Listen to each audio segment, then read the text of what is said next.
Newborn babies का जो starting का टाइम होता है या फिर हम कहें जो उनका इनिशियल डेज़ होते हैं, उसमें देखा गया है कि जो उनका जो सर होता है वो किसी एक तरफ से थोड़ा सा फ्लैट होने लगता है, यानी कि चपटा होने लगता है। मोस्टली ये देखा गया है कि जो ये चपटा होने की शिकायत होती है वो बच्चों के पीछे की तरफ ज़्यादातर देखी गई है, लेकिन हर बच्चे के साथ ही थोड़ा सा अलग हो सकता है। कई बच्चों में ये चीज़ साइड में भी नोटिस करी गई, और चपटा होने की वजह से जो सर है वो एक अलग तरीके का शेप ले लेता है, वो एक गोल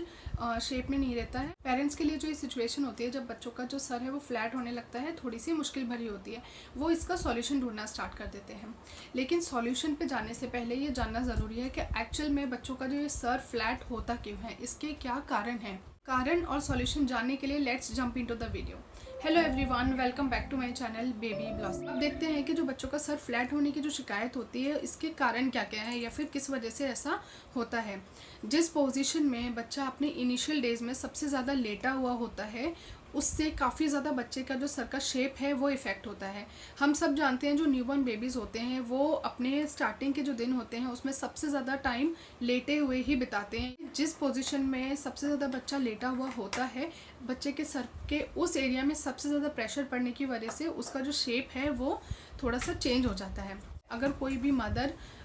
ट्विंस कैरी कर रही है या फिर ट्रिपल एक्स कैरी कर रही है, उस केस में क्या होता है, बच्चे को मदर की वूम्ब में इतना स्पेस नहीं मिलता है और उसको इधर उधर से जो प्रेशर पड़ रहा होता है उसकी वजह से जो सर है वो एक अलग शेप ले लेता है। जो डिलीवरी के टाइम पे बच्चे के सर के ऊपर एक्स्ट्रा प्रेशर पड़ता है, क्योंकि कई बार क्या होता है बच्चे को बाहर निकालने के लिए वैक्यूम का भी यूज़ होता है, तो जो वैक्यूम का प्रेशर बच्चे के सर पे पड़ रहा होता है उसकी वजह से भी कई बार बच्चे का जो सर है वो एक अलग तरीके का शेप स्टार्टिंग में ले लेता है। अगर कोई प्री मैच्योर बेबी है, उस केस में हम सब जानते हैं कि बच्चा स्टार्टिंग का जो टाइम है वो नर्सरी में निकालता है, वहाँ पे डॉक्टर्स के निगरानी में वो रहता है, वो एक ही पोजीशन में कंटिन्यूसली लेटा हुआ होता है, जिससे उसका जो सर है उसका शेप काफ़ी हद तक इफ़ेक्ट होता है। मस्कुलर टॉर्टिकुलस एक इशू है जो छोटे न्यूबॉर्न बेबीज़ में पाया जाता है। इसमें क्या होता है, बच्चों का जो एक तरफ का मसल है वो थोड़ा सा टाइट होता है, जिसकी वजह से बच्चा अपनी गर्दन को सिर्फ एक ही तरफ घुमा पाता है, वो अपनी गर्दन को दूसरी तरफ घुमाने में थोड़ी सी दिक्कत महसूस करता है, और इसके चलते वो अपने गर्दन का मूवमेंट एक ही तरफ को थोड़ा सा लिमिटेड रखता है, जो उसके सर के शेप में काफ़ी हद तक असर करता है। अब हम बात करते हैं कि इस प्रॉब्लम को अवॉइड कैसे किया जा सकता है। बच्चे का जो सर है वो एक प्रॉपर शेप में आते आते 1 साल से 1.5 साल तक का टाइम आराम से ले लेता है। तो जो स्टार्टिंग का 1 साल का टाइम होता है, उस टाइम पे आपको कुछ चीज़ों का ध्यान रखना पड़ेगा, जिससे कि जो बच्चों को ये फ्लैट हेड कम हो सकती है। जिसमें जो सबसे पहला आता है वो है जिस तरीके का पिल्लो आप बच्चों के लिए यूज़ करते हो। वैसे तो नॉर्मल पिल्लो आपको बच्चों के लिए यूज़ नहीं करना चाहिए, लेकिन जो मस्टर्ड सीड का पिल्लो होता है, यानी कि जो राई का के दाने होते हैं उसका तकिया है, वो हमारी इंडियन सोसाइटी में ऑलरेडी काफ़ी ज़्यादा फेमस है। हमारे पूर्वज काफ़ी टाइम से बच्चों के लिए ये तकिया यूज़ करते हुए आ रहे हैं। आप राई के जो दाने होते हैं, यानी कि जो मस्टर्ड सीड्स होते हैं, उसको एक कॉटन के कपड़े में भर के एक पिल्लो की तरह बना देते हैं, जो आप बच्चे के सर के नीचे रख सकते हैं। उससे क्या होता है कि बच्चा जब भी अपनी गर्दन का मूवमेंट कर रहा होता है तो जो राई के दाने हैं वो भी उसके गर्दन के साथ एडजस्ट होके एक शेप ले लेते हैं, जिससे बच्चे की किसी भी एक जगह पे बहुत ज़्यादा प्रेशर नहीं पड़ रहा होता है। आप घर पे बहुत आराम से बना सकते हो। आपको थोड़े से राई के दाने लेने, छोटे न्यूबॉर्न बेबी के लिए इतना छोटा सा तकिया बनता है, तो आप उन राई के दानों को एक कपड़े में बंद करके उसके लिए छोटा सा एक तकिया आराम से बना सकते। जो अगली चीज़ है जो आपको करनी है वो है बच्चे को आप time to time tummy time देते रहें। टमी टाइम में क्या होता है, आप बच्चे को पेट के बल लेटा देते हैं। अगर आप बच्चे को टमी टाइम देंगे, उसे पेट के बल लेटाएंगे, तो उसका जो ये सर का एरिया है वहाँ पे थोड़ा सा प्रेशर पड़ना कम होगा और उसके इस एरिया को थोड़ा सा रिलैक्स मिलेगा। और अदरवाइज़ भी जो टमी टाइम है वो बच्चे के लिए काफ़ी अच्छा होता है, क्योंकि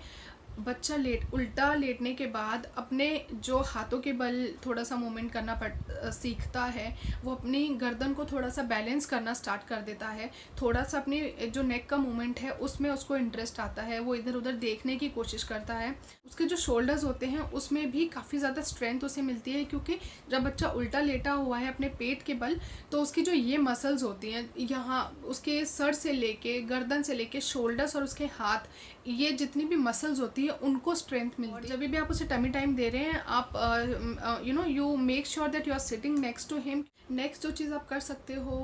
वो है बच्चे को एक अच्छी मसाज दे सकते हो। मसाज से बच्चे के जो सर का जो शेप होता है उसमें कोई फ़र्क पड़ता है ऐसा कोई एविडेंस अभी तक मिला नहीं है, लेकिन क्योंकि जो न्यूबॉर्न बेबीज़ होते हैं उनका सर और जो उनके स्कल होता है वो बहुत ज़्यादा सॉफ्ट होता है, वो प्रॉपरली डेवलप्ड नहीं होता, जिसकी वजह से उनका जो शेप है बहुत आसानी से चेंज होने की संभावना होती है, यानी कि जो चांसेस होते हैं वो ज़्यादा होते हैं। लेकिन अगर आप बच्चे को अच्छी खासी मसाज देंगे, उसको एक अच्छा हेड मसाज देंगे, उसको अच्छी एक बॉडी मसाज देंगे, उससे बच्चे का जो ब्लड सर्कुलेशन है वो अच्छा रहेगा, उसे एक प्रॉपर नरिशमेंट मिलेगा, जिससे उसका ओवरऑल ग्रोथ और जो डेवलपमेंट है वो काफ़ी अच्छे से होगा। अगर बच्चा अच्छे से डेवलप कर रहा है, वो अच्छे से एक्टिव है, तो वो एक ही जगह पे कंटिन्यूसली लेटना थोड़ा सा एक सर्टेन टाइम के बाद अवॉइड करेगा, जिससे उसके सर पे अगेन एक ही जगह में प्रेशर नहीं पड़े। अगली चीज़ है वो ये है कि बच्चे को हमेशा एक ही जगह पे मत लेटा छोड़ दीजिए। आप थोड़ा बहुत टाइम उसे अपने कंधे पे भी ले लीजिए, थोड़ी बहुत देर आप उसे अपनी गोद में भी ले लीजिए, जिससे क्या होगा, जो सबसे बड़ा पॉइंट यहाँ पे है, अगेन एंड अगेन जो बात हो रही है वो ये है कि बच्चे के सर पे एक ही जगह पे प्रेशर नहीं पड़ना चाहिए, जो सबसे बड़ा रीज़न होता है किसी भी बच्चे को फ्लैट हेड देने में। तो आप बच्चे को अपनी गोद में भी थोड़ी देर के लिए घुमाएं, वो अदरवाइज़ भी बच्चे के लिए अच्छा होता है, क्योंकि